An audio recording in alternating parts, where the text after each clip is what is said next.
Eh bien, bonjour à tous. Il est 9 heures très précisément et nous sommes en direct pour cette nouvelle édition du salon S'expatrier mode d'emploi, une édition 100% digitale en cette année 2020. Vous l'aurez compris, c'est évidemment une réponse à la crise sanitaire que nous traversons et qui nous empêche de réunir les centaines, les milliers de personnes que vous étiez chaque année à venir participer à ce salon. On va prendre ça comme une opportunité et se dire que voilà, ça va permettre de toucher plus de gens qui n'ont pas pu se déplacer jusqu'à Paris les années précédentes, d'autres qui nous regardaient peut-être depuis l'étranger. Et de toute façon, nous serons là pour vous apporter des informations et puis vous entendre, puisque ce salon sera non seulement digital, mais surtout interactif. Je vais vous en expliquer le mode dans quelques instants.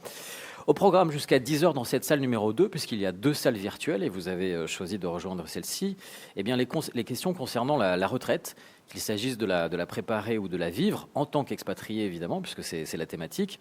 On va aborder ce sujet en 3 temps, avec tout d'abord, alors je vous présente celles qui sont sur ce plateau, Françoise Julien Degast, bonjour. Bonjour. Françoise, vous êtes responsable du pôle relations avec les assurés de l'étranger de la direction des relations internationales, je n'ai rien oublié. Non. Aurélie Brière également qui se trouve au bout et qui est en train de se démasquer. Bonjour Aurélie. Bonjour. Vous êtes directrice des affaires juridiques au CLES. Tout à fait. Le CLES qui sera très présent sur cette journée. Et Nawel Saïl, bonjour. Bonjour. Vous êtes conseillère commerciale pour la vente d'assurance à l'international à la direction des activités internationales et outre-mer. C'est bien ça. 2 mots de contexte très rapidement. Vous l'avez vu, les invités se sont démasqués car effectivement nous sommes sur un plateau télé. Toute l'équipe ici porte le masque. On ne déroge pas aux conditions sanitaires évidemment, mais pour le confort et la qualité des interventions, et comme c'est également la norme sur les plateaux télé, nous allons pendant ces interventions ne pas porter le masque pour également une qualité d'écoute vis-à-vis de vous. Et surtout, je le disais, ce salon il est interactif, c'est-à-dire que vous allez pouvoir à tout moment utiliser le bandeau d'interaction et nous poser des questions qui arriveront sur l'iPad qui se trouve juste devant moi et que je poserai tout à l'heure à chacune des 3 intervenantes qui sont à mes côtés. C'est l'ADN même de ce salon, vous nourrir d'informations et puis surtout entendre vos questions et y répondre au plus juste. Donc n'hésitez pas, vous pouvez dès maintenant, ou en tous les cas dès que les orateurs ont pris la parole, oratrice en l'occurrence, poser ces questions.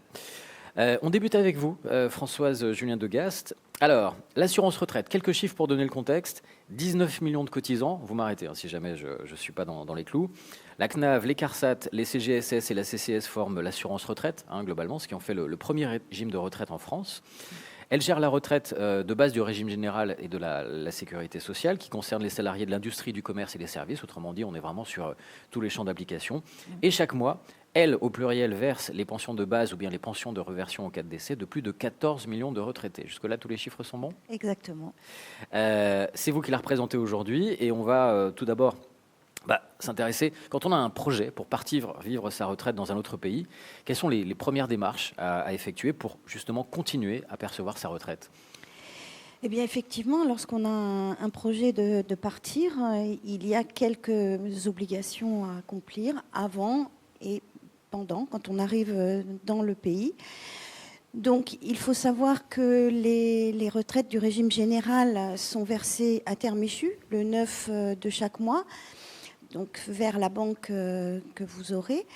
Et votre retraite est en général exportable. Mais je reviendrai un peu plus tard sur ce qui ne l'est pas. Vous pouvez la recevoir dans n'importe quel pays du monde. C'est l'avantage de la CNAV qui peut vous payer sur un compte à l'étranger. Donc avant votre départ, si vous connaissez déjà votre adresse dans le pays où vous vous expatriez, il faut la signaler par courrier. Le plus tôt est le mieux, effectivement, pour pouvoir avoir votre nouvelle adresse. Vous pouvez aussi changer vos coordonnées bancaires, mais vous pouvez fort bien conserver votre compte en France si vous le souhaitez. Vous n'êtes pas obligé d'en changer. Et il y a quelque chose de très important lorsque l'on vit sa retraite à l'étranger, c'est le certificat de vie, puisque la CNAV est dans l'obligation de savoir à qui elle paye sa retraite et si la personne est toujours en vie, bien sûr. Donc on va faire un petit zoom sur ces certificats, ces justificatifs d'existence qui sont obligatoires. Et il doit être authentifié par les autorités locales. Donc, si vous avez besoin de connaître les autorités locales dans votre pays de résidence, il y a une petite carte interactive sur notre site qui vous donnera l'autorité locale dans votre pays de résidence. Il est demandé une fois par an et le paiement de la retraite en dépend, bien sûr, puisque si vous ne le retournez pas dans les délais impartis, votre retraite pourra être suspendue. Alors, il y avait eu une forte demande de nos assurés de l'étranger qui était la mutualisation des certificats d'existence, parce qu'effectivement, chaque régime français demandait à chaque assuré, à des moments différents, une attestation d'existence, et c'est vrai que la demande était forte pour que l'on puisse mutualiser ces certificats d'existence. Donc, mutualiser pour simplifier, on peut imaginer, oui. Tout à fait. Et depuis novembre 2019, c'est une chose qui a donc pu avoir lieu. Et les régimes de retraite ont simplifié cette démarche. Et maintenant, les assurés n'ont plus qu'un seul certificat d'existence. Donc, ils peuvent être reçus et renvoyés par Internet. C'est la grande nouveauté, puisque avant c'était uniquement par courrier. On peut comprendre que quelquefois, dans certains pays, le courrier est plus lent et les choses sont plus compliquées. Donc là, maintenant, par Internet, les choses sont facilitées. Donc, comme je vous l'ai dit, vos prestations, vos retraites sont exportables. Et en général, votre retraite personnelle, il n'y a pas de souci, vous pouvez l'exporter. Mais il y a également la pension de réversion qui est exportable. Alors la pension de réversion, c'est en cas de décès pour le conjoint survivant, donc qui a plus de 55 ans, il peut demander sa pension de réversion. Et cette pension de réversion est servie sous condition de ressources. Donc vous pouvez voir le plafond pour obtenir votre pension de réversion. Il faut savoir qu'il y a des contrôles de ressources après attribution. Il y a un questionnaire qui est envoyé régulièrement pour obtenir donc un contrôle de ressources. Et le circuit des demandes pour les pensions de réversion et les justificatifs d'existence sont identiques à ceux du droit personnel. Il y a également, pour les personnes, en cas de décès, pour les personnes de moins de 55 ans, vous pouvez percevoir une allocation veuvage. Alors l'allocation veuvage, elle est temporaire, contrairement à la pension de réversion, et c'est un montant forfaitaire. Elle est attribuée évidemment sous condition de ressources également, et vous avez la possibilité d'une autre résidence compte tenu des accords. Pour revenir sur vos propos tout à l'heure, vous évoquiez les prestations qui sont exportables et que vous avez détaillées. Est-ce que certaines prestations qui sont payées par la CNAF seraient, elles, non exportables ? On ne pourrait pas les utiliser à l'étranger ? Oui, justement. C'est pour ça qu'il faut bien insister sur ce cas-là. C'est que l'allocation de solidarité aux personnes âgées, lorsqu'une personne habite en France, qu'elle perçoit sa retraite personnelle plus l'allocation de solidarité aux personnes âgées, qu'on appelle aussi l'ASPA, ou le minimum vieillesse, il faut savoir que la part de retraite personnelle est-elle exportable ? En revanche, l'ASPA, l'allocation de solidarité, n'est pas exportable. Pour la percevoir, il faut absolument résider en France ou dans un département d'outre-mer. Donc, lorsque la personne part à l'étranger, elle doit obligatoirement donc le signaler de son départ à l'étranger. L'ASPA sera suspendue et si cette personne ne nous le signale pas, il faut faire très attention parce qu'évidemment, il y a des contrôles. Donc, la personne pourra éventuellement rembourser ce qu'elle a indûment perçu lors de son séjour ou de son transfert à l'étranger. Donc attention à ce que votre déclaratif soit exact, effectivement. Oui, il vaut mieux les faire dans les temps et c'est important. Donc voilà, je vous ai donné quelques petites obligations et démarches à accomplir avant ou pendant votre expatriation. Maintenant, je vous invite à retrouver nos experts de l'assurance retraite qui répondront demain à partir de 13h30 à toutes vos questions lors d'un chat qui est dédié à la... Voilà. Effectivement, puisque pour être très précis, il y a aujourd'hui les conférences auxquelles vous pourrez assister jusqu'à ce soir au-delà de 18h avec les salles numéro 1 et salles numéro 2 et puis des chats qui seront organisés demain, cette fois-ci pour répondre peut-être plus directement à votre question, mais j'en vois déjà qui arrivent et que je vous soumettrai tout à l'heure. Merci beaucoup Françoise, vous restez évidemment avec nous. Alors, vous envisagez de partir votre retraite à l'étranger. Quelles seront les conséquences sur votre assurance maladie? Autre point, comment vos soins seront-ils pris en charge dans votre état de résidence? Ou bien, lorsque vous reviendrez en France, seront-ils toujours ici et utilisables? Quelles cotisations de sécurité sociale seront prélevées sur votre retraite? Beaucoup de questions auxquelles le CLES, désormais, quelle pression, va répondre en quelques minutes. Juste un mot d'explication, le CLES est évidemment très présent sur cette journée. C'est un acronyme, Centre des liaisons européennes et internationale de sécurité sociale. Et c'est vous, Aurélie Brière, qui allez donc répondre à toutes ces questions. Je vous laisse la parole. Bonjour à tous. Donc, avant d'entrer dans le vif du sujet, je vais présenter le CLES très brièvement. Voilà, comme le CLES, c'est le Centre des liaisons européennes internationales de sécurité sociale. Donc, c'est un établissement public qui est sous la double tutelle du ministère des Affaires sociales et du budget. C'est l'organisme de liaison français garant de la bonne application des instruments internationaux de sécurité sociale. Par là, il faut entendre les textes internationaux, c'est-à-dire les règlements européens de coordination et les accords bilatéraux de sécurité sociale. Le CLES informe et conseille les personnes sur leur protection sociale, d'où notre présence aujourd'hui, lorsqu'elles sont en situation de mobilité internationale. Quel est l'objectif? L'objectif, c'est de contribuer à la continuité de vos droits, de vous renseigner lorsque vous passez d'un pays à un autre. Et vous pouvez retrouver sur notre site du CLES un nombre d'informations sur tous les différents accords internationaux de sécurité sociale et les législations étrangères de protection sociale. Donc, rentrons dans le vif du sujet. Donc, vous êtes parti vivre votre retraite à l'étranger et donc vous vous demandez comment vos soins vont être pris en charge. Il y a deux critères déterminants pour votre protection sur vos soins.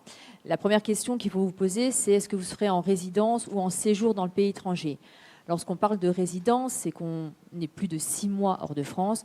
On parle de séjour temporaire quand vous êtes en vacances ou autre situation, mais de manière temporaire. Donc ça, c'est le premier critère. Le deuxième critère, c'est l'État où vous allez résider. Est-ce qu'il y a un accord de sécurité sociale qui le lie à la France? Et là, il y a 3 situations possibles. Vous allez y résider dans un État de la zone de l'Union européenne, dans un État membre, ou dans un État de l'espace économique européen, donc c'est la Norvège, l'Islande et le Liechtenstein, ou en Suisse, et là, on applique les règlements européens de coordination. Vous allez résider dans un État tiers, mais dans lequel il y a une convention bilatérale de sécurité sociale qui est signée avec la France, donc il y a 41 accords. Et troisième situation, vous allez résider dans un État où il n'y a pas d'accord avec la France. Donc nous allons dérouler ces 3 situations. Donc, avant, je vous ai mis la liste donc, qui est assez conséquente des pays de la zone euro, plus UE et Suisse, et les 41 accords bilatéraux qui lient la France avec des pays tiers et qui sont dans le monde entier, à peu près sur tous les continents. Et vous avez une carte qui vous situe ces différents accords dans le monde. Vous voyez, un peu dans tout le monde, hormis l'Australie. Voilà. Alors, la première situation, donc on va parler dans le cadre des règlements européens. Vous partez vivre votre retraite donc, dans un État membre et vous êtes bénéficiaire d'une pension de retraite française uniquement. Vous partez vivre, vous n'y allez pas pour travailler, juste pour résider. Hein. C'est le cas d'une personne qui a eu sa retraite et qui dit moi je vais aller vivre ma pension, par exemple, ma retraite au Portugal ou aller rejoindre ma sœur en Allemagne. Enfin voilà. Donc vous êtes juste pensionné du régime français. Dans ce cas-là, vous restez assuré du régime français. Donc, quand vous allez quitter la France, il faut prévenir donc votre caisse d'assurance maladie française qui va vous délivrer, on le verra après, une carte européenne d'assurance maladie. Quand vous allez arriver sur le territoire de l'État membre, vous allez résider, vous allez pouvoir vous assurer auprès de la caisse locale. Et pour cela, avant votre départ de France, il faut que vous contactiez votre caisse d'assurance maladie de votre lieu de résidence pour qu'elle vous délivre un formulaire S1 que vous devrez remettre à l'institution locale de maladie du pays de résidence.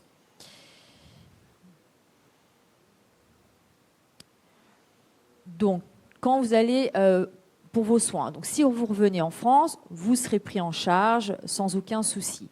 Pour les soins dans les autres pays de l'Union européenne, un exemple, vous résidez au Portugal, vous revenez en France, vous avez des soins en France, vous êtes pris en charge. Vous voulez des soins en Allemagne, dans ce cas-là, vous aurez une carte européenne d'assurance maladie. J'attire votre attention sur les soins programmés. Les soins programmés, il faut une autorisation préalable de la caisse de votre attachement, donc la caisse française. Il faudra alors à ce moment-là un S2. Si vous n'avez pas cette autorisation préalable et que vous avez des soins, ils pourront rester à votre charge. Donc il faut être très vigilant sur ce point-là. Si vous partez vivre retraite avec vos ayants droit, ils pourront bénéficier des mêmes droits que vous, à condition, bien évidemment, que l'État de résidence reconnaisse la qualité d'ayant droit. Et vous serez du coup redevable d'une cotisation d'assurance maladie sur vos pensions françaises, donc 3,2% sur la retraite de base, donc on en a parlé tout à l'heure de la retraite, par exemple, du régime général, et 4,2% sur la retraite complémentaire. Donc ça, c'est la première situation, uniquement pensionnée du régime français. La carte européenne d'assurance maladie, je fais un petit focus. Elle est valable uniquement donc, dans les pays de l'Union européenne, comme je vous l'ai dit, la Suisse et les 3 pays de l'EE, Norvège, Islande et Liechtenstein.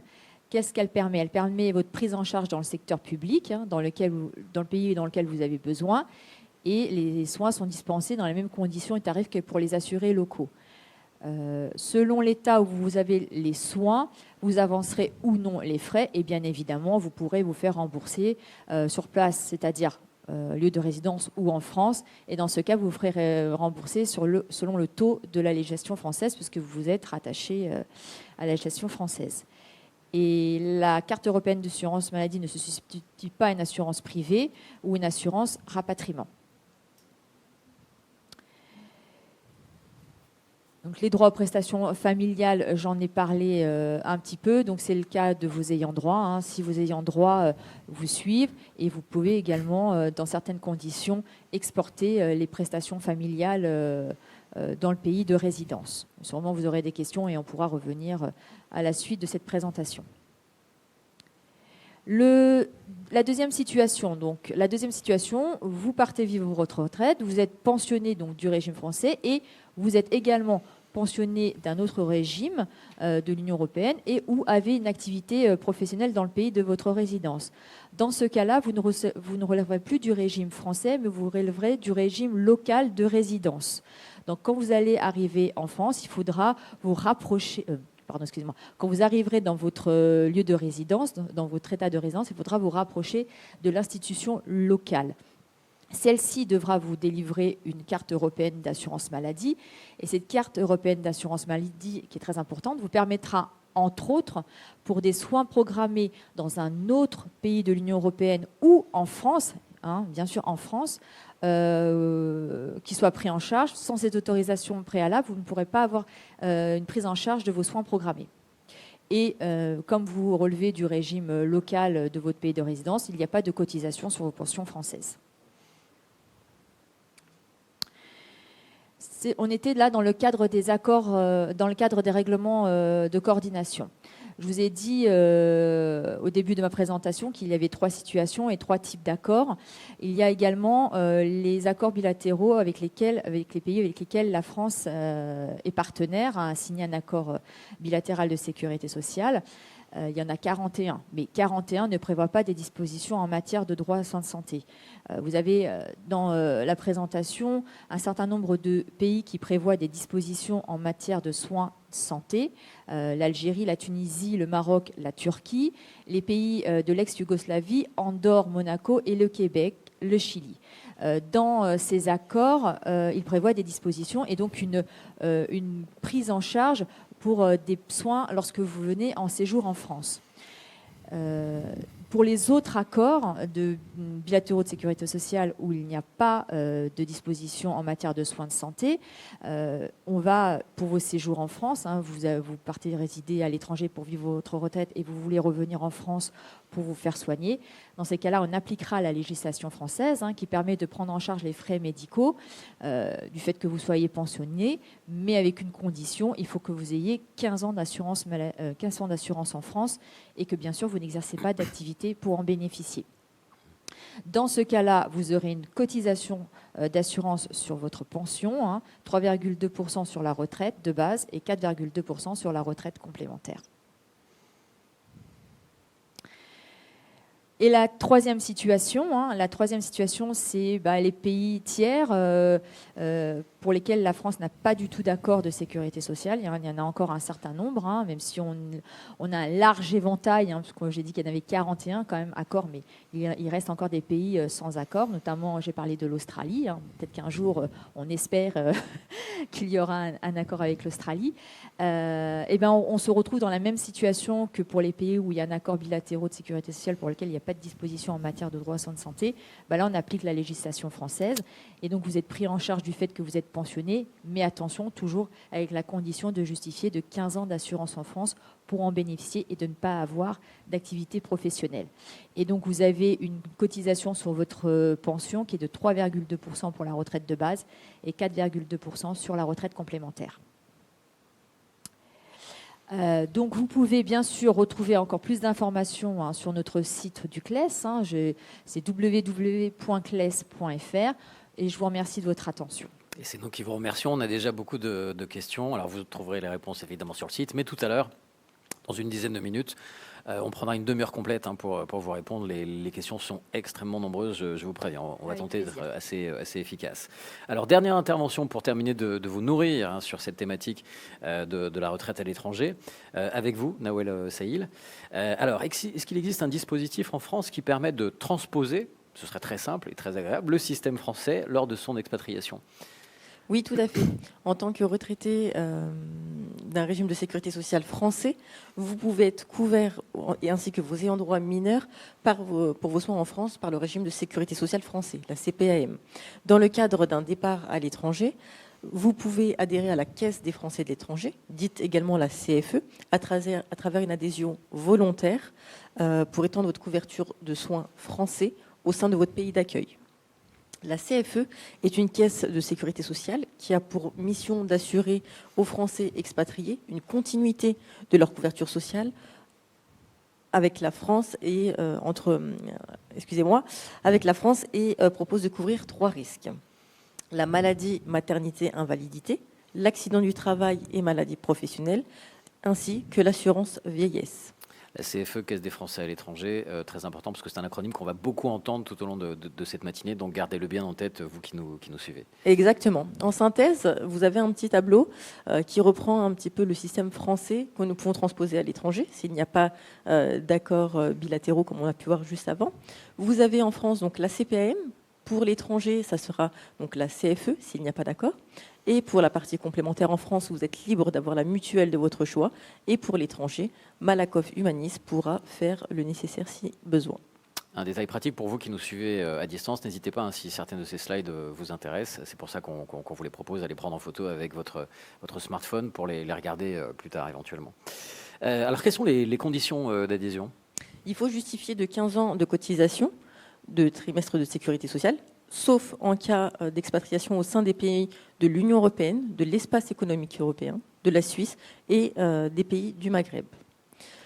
Je vais vous donner un petit exemple. Une personne, un Français retraité qui a acquis 15 ans de trimestre de sécurité sociale pourra s'expatrier en Thaïlande avec l'adhésion aux retraités auprès de la CFE. alors qu'une personne qui n'a cotisé que 10 ans ne pourra pas être affiliée à cette rubrique-là, mais bien entendu, il y aura une autre solution. Mais si elle part au sein de l'Union européenne, notamment par exemple en Espagne, elle pourra adhérer sans aucun souci. S'ajoute à cela pas de sélection médicale, et si vous bénéficiez d'une prise en charge d'un 100% ALD, une affection longue durée, la CFE pourra reprendre cette option en justifiant, en apportant tout simplement le justificatif nécessaire. On va parler prix. Quel est le prix justement d'une adhésion à la Caisse des Français à l'étranger pour un retraité en l'occurrence? Bien entendu, ça a un coût. Pour un retraité seul, la cotisation s'élèvera à 357 € par trimestre, alors que s'ils partent en famille, monsieur, madame devront s'acquitter de 648 € par trimestre. Je crois que vous avez une slide d'ailleurs qui le résume. Tout à fait. Donc, juste derrière moi, donc, vous avez les coordonnées de la CFE. Vous pourrez les contacter et reprendre toutes les informations nécessaires. Question de timing maintenant. À quel moment est-ce qu'il faut adhérer à la Caisse des Français à l'étranger? Est-ce que c'est avant? Est-ce que c'est après son expatriation? Il est important d'adhérer avant le départ afin qu'il y ait une continuité au niveau de vos droits. Sachez que vous avez 3 mois pour souscrire sans délai de carence. Au-delà, il y aura une carence de 6 mois, c'est-à-dire que pendant 6 mois, vous ne serez pas pris en charge pour vos soins de santé.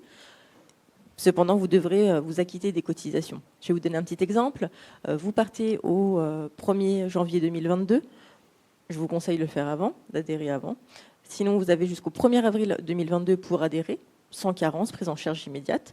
Au-delà, si vous adhérez au 1er juin, à compter de cette date-là, il y aura 6 mois de carence, pas de prise en charge, et vous serez couvert qu'à partir du 1er janvier 2023. Donc, comme sur beaucoup de points qui seront abordés aujourd'hui, l'expatriation, ça se prépare et plus on travaille ça en amont, plus on est couvert correctement et mieux ça se passe. D'où l'intérêt d'ailleurs. Exactement, vous partez serein. Quels sont les niveaux de remboursement que propose la CFE? Alors, avant le 1er février 2022, la CPAM et la CFE avaient des taux de remboursement identiques. Depuis cette date-là, la CFE a eu une refonte. Les taux de garantie sont calculés en fonction de la destination et de la typologie du soin. Bien entendu, la CFE intervient quasiment au même taux de remboursement que la CPM. Il n'y a pas de limite, il y a une limitation au niveau des taux de remboursement. On va dupliquer également ce qui se passe sur le régime en France. Il y a un reste à charge.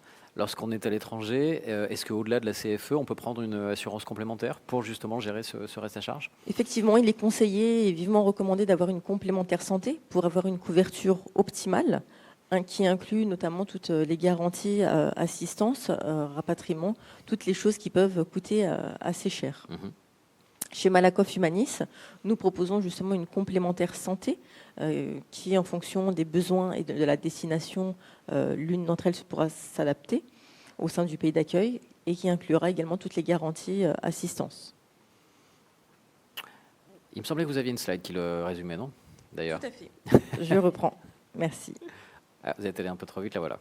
Voilà, donc on reprend un petit peu ce que je viens de dire. Donc voilà, être retraité d'un régime de base français, de souscrire avant les 75 ans. C'est un bulletin d'adhésion commun CFE et Malakoff Humanis afin de vous faciliter les démarches et toutes les garanties assistance, surtout en cas de rapatriement sanitaire ou d'hospitalisation qui peut coûter très cher à l'étranger.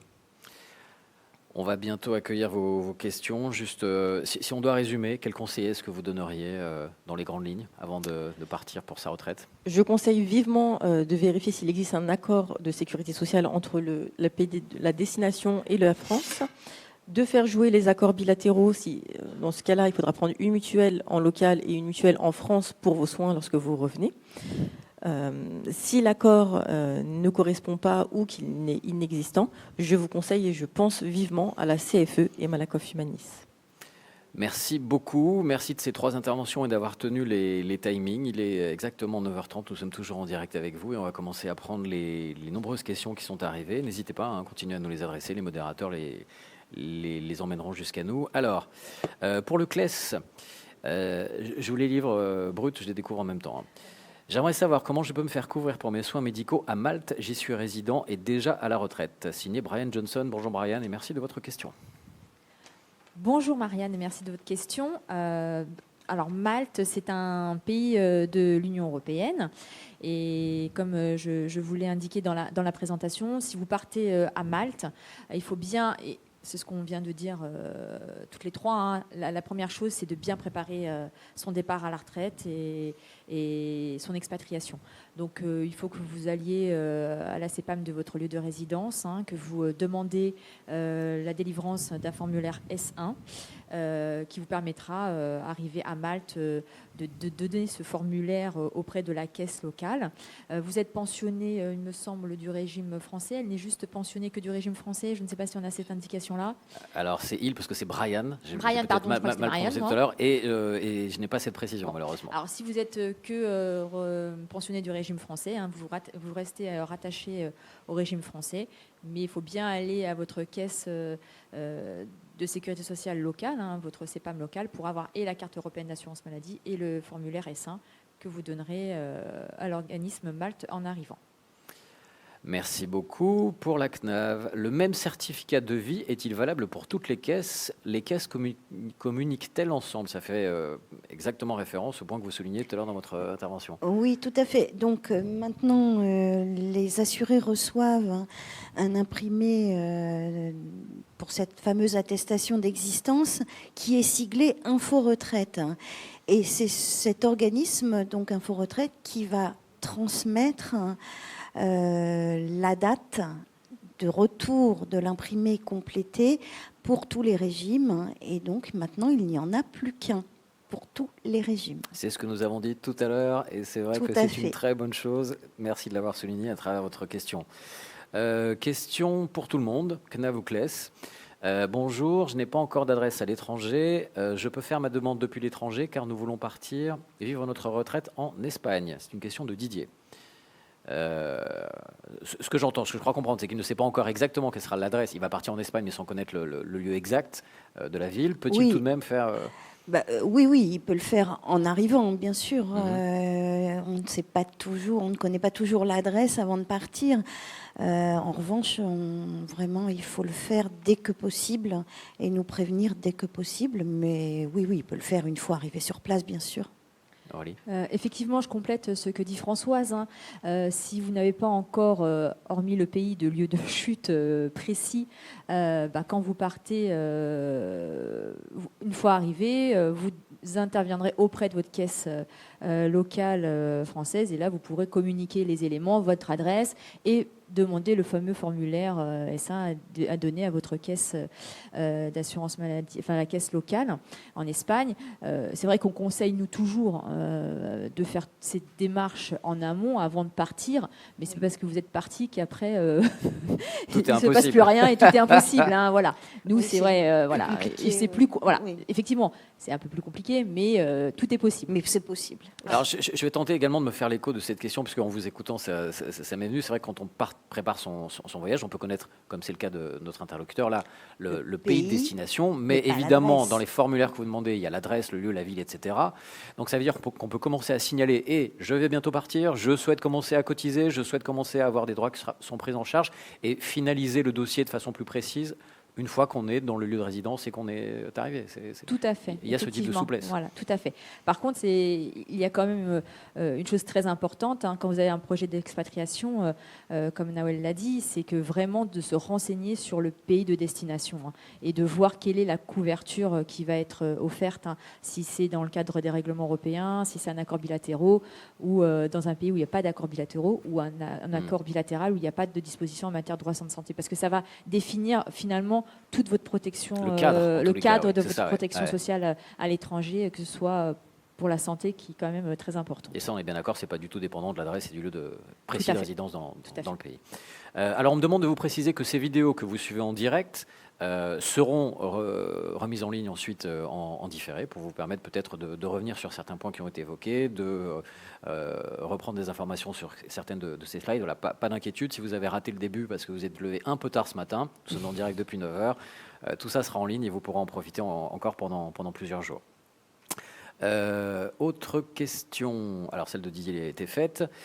Pour le CLES, avant mon expatriation, j'ai été suivi par un médecin en France pour une ALD.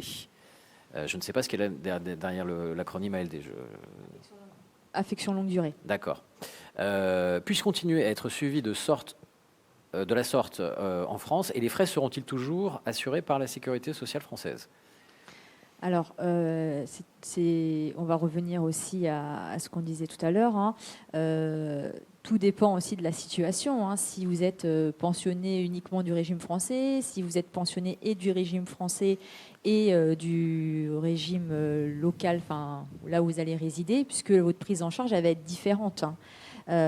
Si vous êtes au régime français, bah, vous êtes rattaché au régime français et vous bénéficierez de la prise en charge de vos soins. Dans une autre situation, si vous êtes relevé d'un régime local, que ce soit dans le cadre des règlements européens de coordination, il faut voir ce que couvre le régime maladie du lieu de résidence et qui peut être différent du régime français. Encore une fois, bien comparer et bien voilà, se renseigner. Exactement. Il faut bien amont, se c'est la renseigner. clé, ouais. Voilà. Alors, vous pouvez bien sûr retrouver plein d'informations, hein, sur le site du CLES. On a un chat aussi à 10h30, donc on peut encore poser plein de questions. Mais c'est vrai que les situations sont souvent très particulières et il faut vraiment avoir en tête la couverture du pays où on va, en fait. On va résider. Donc très difficile de faire une réponse. On peut effectivement affiner le cadre. Voilà, c'est ça. Mais il faut vraiment examiner ça de façon très particulière. Ouais. Question pour la CNAV. J'envisage de partir à l'étranger d'abord pour une durée limitée. Et après, si ça marche, je compte m'installer. À partir de quel moment est-ce que je dois le déclarer à la CNAV, pardon. Eh bien, je dirais, normalement, vous devez le déclarer, même si c'est pour une courte durée dans un premier temps.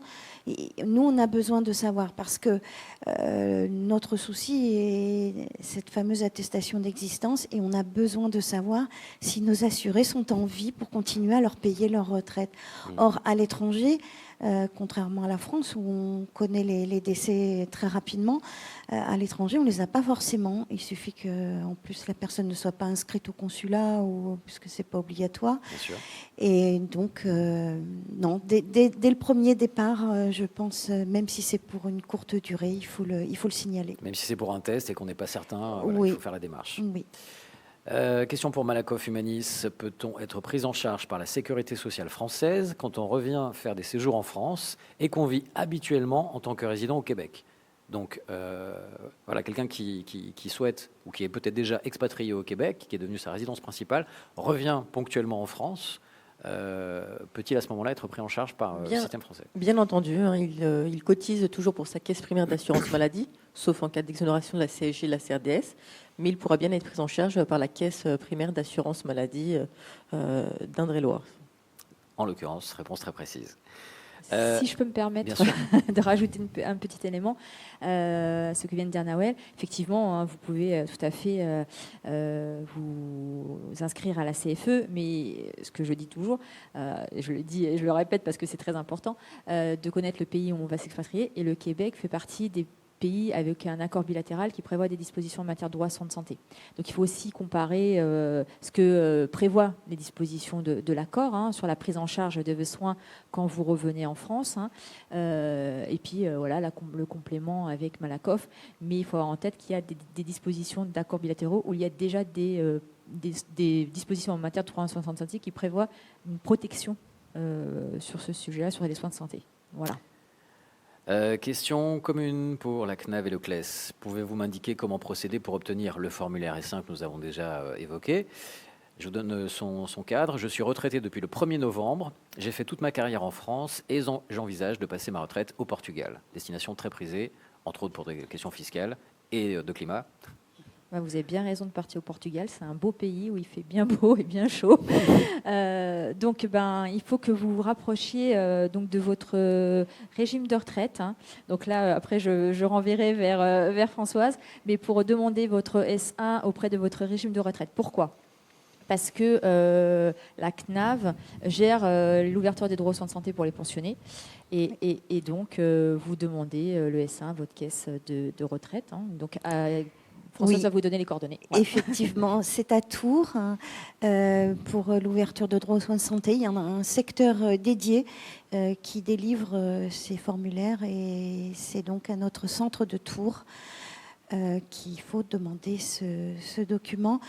Alors, je n'ai pas l'adresse, c'est 15 avenue Louis Jouanneau à Tours, mais je n'ai On peut imaginer pas que le vous code la postal, trouverez en quelques mais on clics peut sur le le net. trouver. Tout à fait, oui, oui. Donc, voilà, c'est bien la CNAV à Tours qu'il faut demander. Oui, vous pouvez retrouver ces informations-là sur le site du CLES sans problème. Il faut bien faire la distinction. C'est vrai que c'est un peu souvent un peu particulier, mais vous êtes rattaché au régime donc maladie donc de votre CEPAM de résidence, mais pour les soins de santé, pour avoir le formulaire, il faut vous rapprocher de la caisse de retraite, parce que comme je l'ai dit, pour l'ouverture des droits de santé des Oui. pensionnés, c'est la Caisse Parce que nationale qui a une délégation voilà. de gestion, on va dire, pour ces assurés de la part de l'assurance maladie. De plus, Voilà. la CNAV a la notification d'attribution de retraite qui permet de justifier que la personne est bien retraitée. Je vais aller prendre les questions dans l'ordre d'apparition. Pour la CNAV, bonjour. J'envisage de rejoindre mes enfants en Australie d'ici 1 an, ou un peu plus. Comment recevrai-je ma retraite ? Y aura-t-il des frais bancaires pour virement international et également une décote ? Question à plusieurs niveaux. Alors, vous pouvez aller vivre votre retraite en Australie si vous le souhaitez, il n'y a aucun souci. On peut vous la payer en Australie aussi sur un compte australien ou vous pouvez garder votre contrat en France si vous le souhaitez également. Alors, les problèmes de frais bancaires, il est vrai que nous, tout part en euros, arrive quelquefois en dollars, tout dépend des pays. Ça, c'est à voir avec l'organisme, l'établissement bancaire sur place, hein, s'il applique ou pas des frais bancaires, puisque nous, de la CNAV, au départ, il n'y a pas de frais bancaires. C'est ça. S'il y a des frais, c'est indépendamment de vous, c'est voilà. lié à la banque dans laquelle vous avez l'établissement ouvert bancaire la banque. d'arrivée, en fait, D'accord, ok. arrivée des fonds.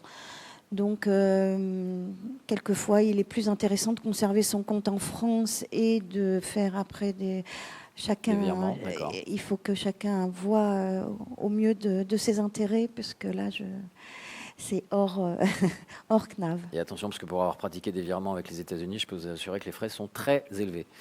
Oui. Ce sont des pourcentages et les sommes sont vite assez colossales. C'est ça. D'où l'intérêt donc, quand on va s'installer, d'avoir un choix de la banque en fonction précisément de cette situation d'expatrié et de ce Exactement. besoin de mouvement Oui. d'argent assez fréquent tous les mois ou tous les trimestres. Pour la CNAV, les certificats de vie sont-ils systématiquement disponibles dans la langue du pays de résidence ? Alors, actuellement, ils sont envoyés. Il y a un certain nombre de langues présentes sur le certificat de vie. Il y en a d'autres qui vont venir. De mémoire, les langues qui sont déjà présentes, ce seraient lesquelles si vous Il les y a avez en tête l'anglais, le français, l'espagnol, l'allemand. Il va y avoir le grec qui va arriver, je ne sais plus. Avec français, anglais, espagnol, on exactement. couvre déjà une très très grande partie, en tous les cas, des... Oui. des Et donc, si la langue du pays n'est pas disponible, il est systématiquement envoyé en anglais. Oui. Enfin, il y a l'anglais. D'autres langues devraient arriver très prochainement, notamment le grec, me semble-t-il. Voilà. Bon, je pense qu'au fur et à mesure, les choses vont... Il y en aura de plus en plus. Évoluer, le prisme s'élargir encore. Exactement. Pour le CLES, bonjour. J'ai cotisé pour ma retraite en France, mais aussi en Roumanie. J'ai liquidé ma retraite en France. J'aurais voulu savoir quelles sont les démarches pour bénéficier de la partie roumaine cette fois-ci. Alors, je vais répondre, mais Françoise aurait pu tout aussi répondre, puisque ça concerne la retraite. Alors là, si vous avez votre pension de retraite, il a déjà sa pension de retraite française et il veut sa pension roumaine. C'est ça. Oui. C'est ça. Donc, il faut que vous vous adressiez à l'organisme français du lieu de votre résidence, donc à l'organisme de retraite français en France, de votre lieu de résidence pour faire la demande de retraite auprès de l'organisme roumain. La Roumanie, c'est un des pays de l'Union européenne, donc application des accords des règlements de coordination. Et c'est les organismes entre eux qui s'échangent les formulaires de liaison pour l'ouverture des droits à pension de retraite et le calcul de la retraite. Donc vous vous adressez à l'organisme français, vous dites que vous avez travaillé en Roumanie et votre caisse de retraite française fera la liaison avec la caisse de retraite roumaine pour le calcul de votre pension du côté roumain selon la législation roumaine. François, vous étiez d'accord? Je confirme. Ok, tout va Chaque bien. pays paye sa part et Ça marche. voilà. Pour Malakoff Humanis, comment ça marche, le remboursement des soins à l'étranger avec la CFE et Humanis? Je pense que le micro fonctionne. Allô? Oui. Il y a un guichet unique, commun, pour la CFE et Malakoff Humanis. Donc vous transmettez vos demandes de remboursement auprès de votre espace client Malakoff Humanis. Malakoff Humanis vous remboursera la part CFE et Malakoff Humanis sous 10 jours. Donc, cependant, vous devez faire l'avance de frais. Il n'y a uniquement en cas d'hospitalisation supérieure à 24 heures où on pourra vous fournir une prise en charge hospitalière, que ce soit un établissement en France ou à l'étranger. Toujours pour Malakoff Humanis. Bonjour, ma complémentaire santé française est-elle toujours valable en Espagne où je réside? Donc j'imagine que c'est quelqu'un qui est déjà parti expatrié et en train de vivre sa retraite là-bas. Alors là, malheureusement, je ne pourrais pas répondre. Il me faut le nom de l'organisme. Je vous invite vivement à les contacter et leur demander s'ils interviennent en complément de la CFE. Il faut savoir que ce sont des assurances complémentaires bien spécifiques qui interviennent vraiment avec la CFE. Si vous avez une mutuelle France, métropole, elle ne pourra pas intervenir. Donc je vous invite vraiment à vérifier le plus tôt possible avant d'avoir des soucis de santé et de vous retrouver dans l'embarras. À vous qui nous suivez, si vous avez des questions, profitez-en. Il y aura évidemment les chats. Demain, on redonnera les horaires, mais on a encore un peu de temps, là, une dizaine de minutes pour vous répondre. Donc, n'hésitez pas. On va essayer de faire ça avec le plus de pertinence possible, y compris si ce sont des cas très, très particuliers. Déjà, parce que par analogie, les autres qui nous suivent peuvent y trouver des idées ou entendre des réponses à leurs questions. Et puis, ce moment est là pour vous. On l'a souhaité interactif. Donc, n'hésitez pas. On va avoir, je pense, encore un petit peu de temps. Question pour le CLES. Bonjour, je vais partir au Brésil prendre ma retraite. Mon adresse étant connue au Brésil, comment procéder au niveau de ce pays pour l'assurance santé? Alors, le Brésil, c'est un pays avec lequel la France a un accord de sécurité sociale, malheureusement qui ne prévoit pas de dispositions en matière de droit aux soins de santé. Donc quand vous allez partir au Brésil, je vous conseille de vous renseigner sur la couverture locale et je vais transmettre la parole à Nawel puisque pour le coup la CFE a toute son importance. Effectivement. Donc là, dans ce cas-là, je vous invite vivement à adhérer à la CFE qui interviendra en tant que caisse de sécurité sociale et Malakoff Humanis pourra vous proposer une mutuelle, une assurance santé complémentaire pour partir serein et couvert. Donc elle vous couvrira cette partie-là où vous serez couvert au Brésil, partout à l'étranger et également en France. Et vous bénéficierez de toutes les garanties, assistance, rapatriement, juridique. C'est vraiment une couverture très complète. Une question pour la CNAV qui revient à ce que l'on évoquait tout à l'heure. C'était au tout début de l'intervention, vers 9h et quelques, sur les pensions de réversion. Donc, Oui. pensions versées en cas de décès, de réversion en l'occurrence. En cas de conjoint étranger non européen, y a-t-il le versement d'une pension de réversion? De conjoint. Alors, imaginons que j'ai une conjointe qui soit non européenne. Ah, de conjoint, d'accord. Pardon, j'ai peut-être mal articulé. Y a-t-il le versement d'une pension de réversion dans ces cas-là? Oui, il n'y a pas de. La condition pour obtenir une pension de réversion, il n'y a pas de condition de nationalité déjà. Je pense que c'était le oui, point précisément de cette il n'y a question. pas de condition de nationalité. Nous ne fonctionnons pas comme ça à la CNAV, il n'y a aucune condition de nationalité. La personne peut ne jamais avoir mis les pieds en France, avoir épousé un Français qui a cotisé en France ou perçoit une retraite française et demander sa pension de réversion. Même si elle n'est pas immatriculée en France, ce qui peut être le cas, elle le sera lors de l'enregistrement de son dossier de pension de réversion. L'important, c'est d'avoir été marié, d'avoir au moins 55 ans et ne pas dépasser le plafond de ressources. Tout simplement, c'est bon de rappeler. Malakoff Humanis, je pars vivre ma retraite en Suède. J'ai actuellement une mutuelle complémentaire ici en France, donc c'est quelqu'un qui prévoit l'expatriation. Aurais-je besoin de m'inscrire à Malakoff Humanis en plus? Alors, Nous, en tout cas, Malakoff Humanis pourra intervenir uniquement si vous bénéficiez de la CFE. Il faudra voir, donc, par rapport aux accords bilatéraux qui existent, si dans votre cas, il est préférable d'avoir cet accord et de le mettre en place, ou bien d'adhérer à la CFE et Malakoff Humanis. Après, tout dépend de vos besoins de santé, des coûts des soins en Suède. Voilà. Alors après, pour plus de renseignements, je vous invite à nous contacter. Nous avons un chat à 14h. N'hésitez pas à revenir vers nous et on pourra vraiment détailler en fonction de votre situation. Et ce sera la dernière question de cette matinée, tout du moins celle qui est arrivée pour l'instant jusqu'à ma tablette. J'envisage de passer ma retraite en Thaïlande, encore une autre destination. Est-ce qu'une couverture CFE Humanis est correcte ou faut-il une assurance en Thaïlande ? Alors, nous répondons. Alors, je suppose que cette question-là est liée aux autorités thaïlandaises. Effectivement, nous répondons aux critères. Nous pourrons compléter le formulaire, puisqu'un formulaire est demandé aux retraités qui partent s'expatrier en Thaïlande. Nous sommes reconnus par les autorités thaïlandaises. On vous couvrira aussi bien en Thaïlande qu'en France et à l'étranger. Donc, il n'y aura aucun souci pour la destination Thaïlande. Et nous sommes arrivés au bout des questions. Merci mesdames d'avoir été aussi précises durant tout cela. On va peut-être se donner les prochains rendez-vous avec les chats, puisque les salons continuent. Les chats, vous avez les horaires les unes les autres ? Alors oui, vous pouvez retrouver le CLES en chat à 10h30 jusqu'à 12h30. Donc dans 50 minutes, c'est ça ? Tout à fait. Ouais.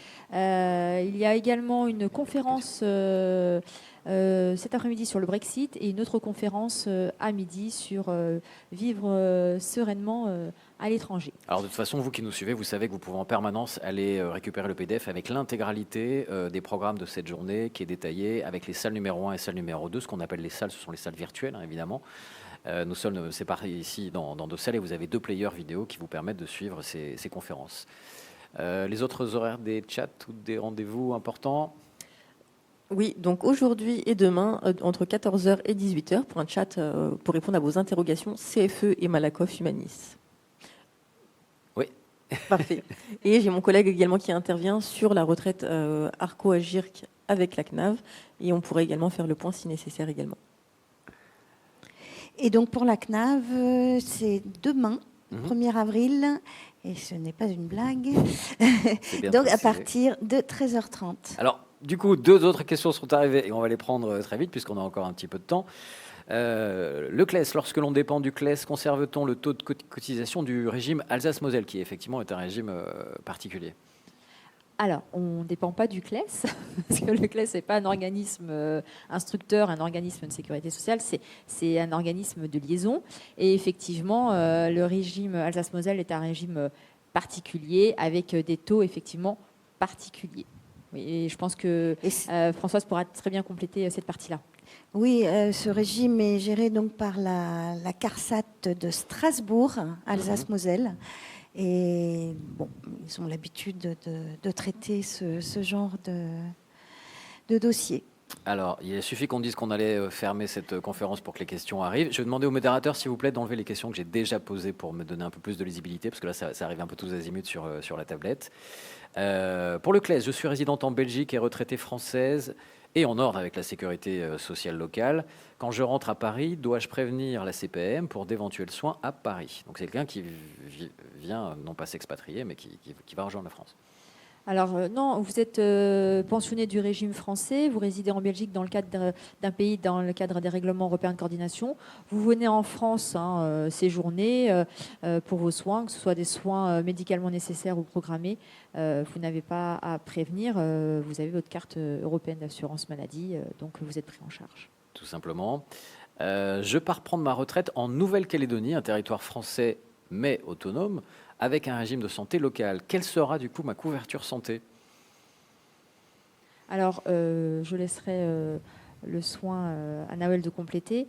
La Nouvelle-Calédonie, il y a un décret de coordination avec la France et vous avez aussi des dispositions, mais pas en matière de droit aux soins de santé. C'est pour ça que je vais laisser compléter Nawel sur ce point. Effectivement, pour la Nouvelle-Calédonie, nous pourrons également intervenir. La CFE reprendra le relais de la CPAM pour tous vos soins en Calédonie et Malakoff Humanis fera le complément. Donc là, effectivement, je vous conseille vivement d'y souscrire puisque les accords ne sont pas forcément mis en place pour la Nouvelle-Calédonie.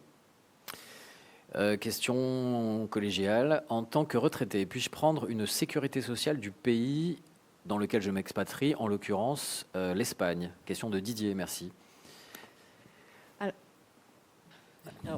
Ok, je vais commencer et puis Nawel complétera.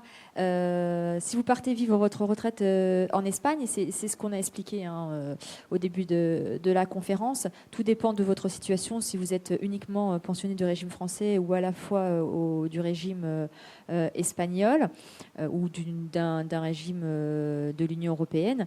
Si vous êtes uniquement au régime français, vous êtes rattaché au régime de sécurité sociale français, et quand vous allez aller en Espagne, il faut bien vous adresser à l'organisme maladie espagnol et vous aurez des soins, bien sûr, en Espagne.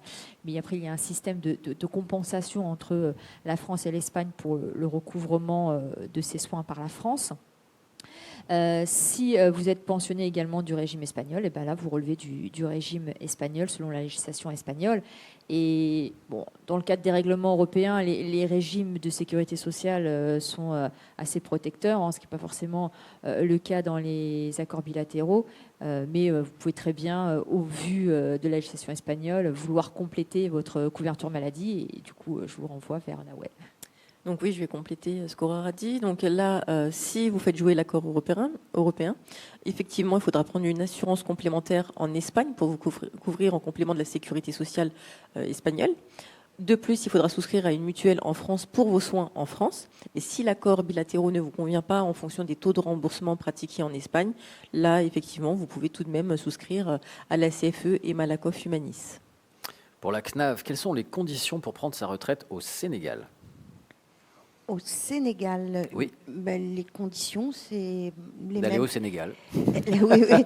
Non, mais les conditions sont les mêmes que partout. Il faut nous signaler donc la nouvelle adresse et éventuellement changer de compte bancaire, mais ce n'est pas une obligation.